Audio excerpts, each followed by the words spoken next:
Good morning all of you बच्चों। Class 11th की physics में इन दिनों में आपको हमारा अभी चैप्टर 2 चल रहा है, मात्रक एवं मापन। मात्रक एवं मापन के अंतर्गत में आपको अभी जो करा रहा हूँ, लेटेस्ट में करा रहा हूँ, सार्थक अंक के बारे में बता रहा हूँ।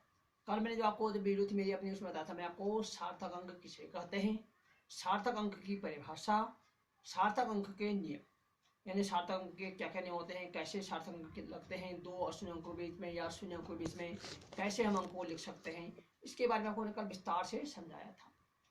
आपको मैंने सार्थक अंकों के कुल आपको 6 नियम बताए थे, और आपके जो है 6 के 6 नियम आपके इंपॉर्टेंट है। आपके उन्हीं नियमों का आपके जीवन में यहाँ पर जो प्रयोग भी होता है। अब आप जब उसमें आप जो क्वेश्चन करेंगे, आप एग्जाम में करेंगे, तो उनमें भी आपका इन सार्थक अंकों का भी महत्व आगे बढ़ जाता है। तो हमारे एनसीईआरटी की जो क्लास 11th की फिजिक्स है, एनसीईआरटी की बुक्स में हमारे क्वेश्चन उसमें जो आपको रहे एनसीईआरटी की फिजिक्स में जो हमारा आपका अभ्यास है, आपके अभ्यास में भी वहाँ पर आपको एक क्वेश्चन दिए हुए मैंने आपको देखिए कुछ आप उसके अपने बुक्स देखेंगे तो उसमें बहुत सारे क्वेश्चन आपको सार्थक अंकों के भी मिलेंगे, और परीक्षाओं में सार्थक अंकों के क्वेश्चन भी आते हैं, कभी 2 अंक का आता है, कभी 3 अंक का आता है। इसलिए आपने इन अंकों इन प्रश्नों को भी ध्यान से देखना है। तो मैंने आपको सार्थक अंक के बारे में बताया था, उसके नियम बताए थे।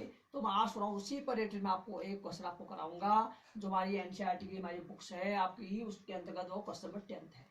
हमारी जो बुक्स है, बुक्स में आपका क्वेश्चन नंबर 10वां क्वेश्चन है। ये क्वेश्चन भी आपका अच्छा क्वेश्चन है, क्वेश्चन एग्जाम में पूछे जाते हैं, साथ ही क्वेश्चन आपके कंपटीशन में भी पूछे जाते। तो देखिए क्वेश्चन नंबर 10 था, देखिए निम्नलिखित में सार्थक अंकों की संख्या लिखिए। आपको उसमें बहुत सारे क्वेश्चन दिए गए हैं, खंड दिए हैं, पार्ट दिए हैं, इनमें बताना है आपको कि सार्थक अंक बताने हैं आपको कि किसमें कितने सार्थक अंक आपके। ध्यान से देखिए इसको। जो हमारा ए है, हमारा ए क्या है, ए हमारा है 0.007 मीटर स्क्वायर में सार्थक अंकों की संख्या, सार्थक अंकों की संख्या, यानी आपके 0.007 में कितने सार्थक अंक आपके हैं बताना आपको। ठीक है, तो कल मैंने क्या कहा था, मैंने कहा था अगर जो है अशून्य अंक के पहले शून्य अंक आते हैं तो उनको सार्थक अंक नहीं कहते। कोई भी अशून्य अंक आते हैं, 2 आए चाहे 1 आए, जितने भी अशून्य अंक आएंगे उनसे पहले जितने भी शून्य अंक आते हैं उनको हम सार्थक में नहीं गिनते हैं। तो यहाँ भी हो रहा है, देखिए आपका यहाँ क्या आपका 0.007 है ना, तो यहाँ पर आपका देखो 7 की वैल्यू तो 0 है, तो इसलिए इन दोनों को हम नहीं गिनेंगे। तो हमारे यहाँ कितना आएगा, सार्थक अंक आपका एक ही आएगा, तो उसके बाद आपका 7 जो है एक ही आपका शून्य अंक है, तो यहाँ पर आपका सार्थक अंक कितना आएगा, संख्या बराबर 1 आएगा। तो पहले का आंसर क्या आएगा हमारा 1, हमारा पहले का आंसर आ गया। क्यों आया, क्योंकि जो अशून्य अंक से पहले शून्य होते हैं उनको सार्थक अंक की श्रेणी में नहीं माना जाता है। इसका बी पार्ट देखिए आप, बी कहता है 2.64 इंटू 10⁻24 में सार्थक अंकों की संख्या, या में सार्थक अंक कह देते हैं बराबर। अब यहाँ कितने होंगे, जब सोचे कितने होंगे, यहाँ पर हमारा है 2.64 इंटू 10⁻24 है, मैं कितने सार्थक अंक होंगे। मैंने कल क्या था पे मैंने कहा था जो हमारे नियम थे, मैंने आपको 6 नियम बताए थे, उसमें नियम भी था। क्या नियम था, 10 की घात वालों को सार्थक अंक में नहीं गिना जाता है, यानी जिसके 10 के ऊपर इसमें पावर आती है उसको हम सार्थक अंक नहीं मानते। तो इसलिए आपका ये तो आपका आएगा नहीं, तो आप इसी में देखेंगे बाप। तो मैं आपको कितने अशून्य अंक 3 है, देखो आप देखो 1 2 3, हमारे क्या इसमें 3 अशून्य अंक हैं, तो इसलिए सार्थक अंक कितने जाएंगे, इसमें 3 जाएंगे।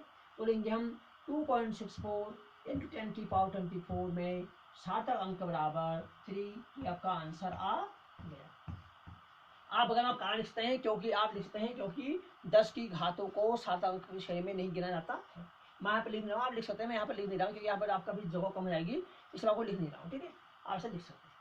आपका है सी पार्ट्स, सी खंड क्या कहता है, सी कहता है हमारा 0.2370 ग्राम प्रति सेंटीमीटर क्यूब में सार्थक अंक, क्या है नंबर हमारा, क्या है हमारा है 0.2370। तो देखिए ध्यान से देखिए आपका मैंने कहा दशमलव के बाद अगर कोई शून्य अंक नहीं होता है तो सारे अंक सार्थक अंक आपके माने जाते हैं। तो यहाँ पर आपका 2370 आपका फिक्स है। तो आपके 4 सार्थक अंक होंगे, कितने होंगे आपके 4 सार्थक अंक होंगे, क्योंकि देखो आपके 1 2 3 4 चारों गिने जाएंगे। तो हम कहेंगे इसमें सार्थक अंक बराबर 4 4 आपका ये आंसर आ गया। ठीक है, आपका सी आ गया। अब डी भी है, ये वहां का, ठीक है। डी कहता है, डी का हमारा 6.320 जूल, ठीक है, में सार्थक अंक। तो यहाँ कितने होंगे बताएंगे आप लोग, बताएंगे कितने होंगे इसमें, कितने सार्थक होंगे आपके इसमें।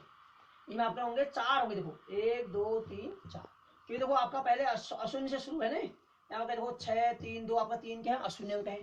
उसके बाद 0 अंक है। तो अशून्य के बाद अगर शून्य आता है तो उसको सार्थक में गिना जाता है।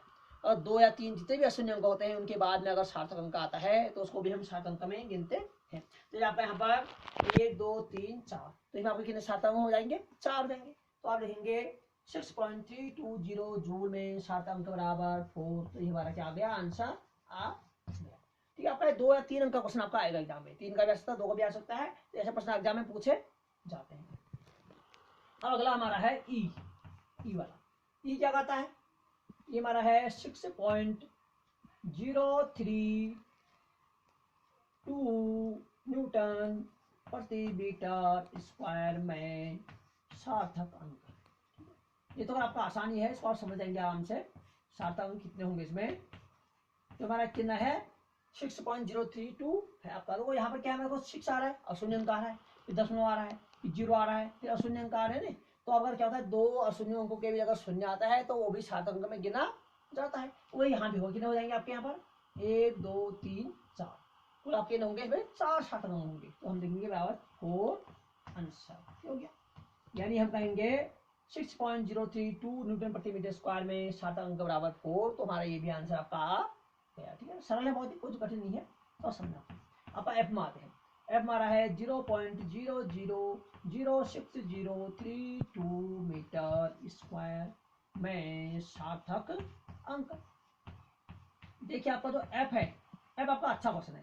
ठीक है, ये थोड़ा सा आपका वो है, आप उससे बता दो, हमने कल आपको मैं कल नियम बताए थे, तो ये थोड़ा अलग प्रकार है। इसमें क्या हो रहा है, दशमलव क्या हो रहा है आपका, पॉइंट के बाद 3 जीरो आ रहे हैं, फिर जाके आपका नंबर शुरू हो रहे हैं 6032 आपके शुरू हो रहे हैं। ठीक है, तो मैंने क्या कहा था, अगर अशून्य अंक से पहले अगर शून्य आते हैं, कोई भी अशून्य अंकों से पहले जितने शून्य आते हैं उनको हम सार्थक अंक में नहीं गिनते हैं, चाहे वो दशमलव के बाद हो या दशमलव पहले हो। ठीक है ना, अशून्य अंकों से पहले के अंक को सार्थक अंक नहीं कहा जाता है। तो यहाँ पर हम 3 इनको नहीं कहेंगे, आप इनको नहीं गिनेंगे ना। आप तो कहाँ से गिनेंगे, आप यहाँ से गिनेंगे। आप तो आपका 1 2 3 4 कितने होंगे इसमें आपके 4 देंगे। तो आपका लेंगे 0.000632 मीटर स्क्वायर में सार्थक अंक बराबर कितने हो जाएंगे, 4 आपके ये हो जाएंगे। ये भी आपका आंसर आ गया है। ठीक है, तो एफ तुम्हारे ये हो गए हैं। आपका जी और एच ये आपके बढ़िया है, थोड़ा इसको ध्यान से बनाना। जी हमारा कहता है पाई में सार्थक अंक। देखिए पाई का मान होता क्या है, 22/7 होता है। ठीक है नहीं, 22/7 होता है। इसको आप अगर हल्का क्या आता है आपका 3.14 आगे 3 ऐसे करके आते रहता है। ठीक है, ये नहीं देखो इसका भाग जाएगा नहीं, पूरी जाते रहता है इसका भाग बार बार क्या होता है, पाई अपॉन जो पाई का मान होता है आपका, पाई का मान होता है 22/7 होता है। इसमें आपका भाग देने पर आपके भाग बार बार जाते रहता है, इसलिए हम इसके सार्थक अंकों को गिन नहीं सकते हैं। तो इसमें क्या कहेंगे आप, कितने सार्थक कहेंगे आप, इसमें कहेंगे आप अनगिनत सार्थक अंक, अनगिनत या असंख्य कह सकते हैं, अनगिनत सार्थक अंक। यानी हम इसके, क्योंकि इसका बार बार मान आते रहेगा इसलिए इसको हम सार्थक अंक को गिन नहीं सकते हैं। तो ये अनगिनत सार्थक अंक आपका ये हो जाएगा। ठीक है, अब आते हैं आपका अंत में एक और है आपका एच वाला, ये सी। सी क्या आपका यहाँ पर, सी प्रकाश का वेग है।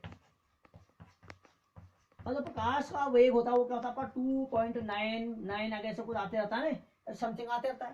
तो ये भी जो है प्रकाश का वेग भी क्या होता है, ये भी बार बार आते रहता है। वैसे इसको मानते क्या है, 3 × 10 8 कहते हैं सीधे से, उसको 3 मान लेते हैं, होता है 2.999 ऐसा करके आगे से आते रहता है। तो ये भी क्या होता है, बार बार रिपीट होते रहता है। यानी प्रकाश का वेग का जो मान होता है सी का मान, वो भी बार बार रिपीट होता रहता है। तो इसमें हम कहेंगे, इसमें कहेंगे हम अनगिनत या असंख्य सार्थक अंक, असंख्य सार्थक अंक, ठीक है।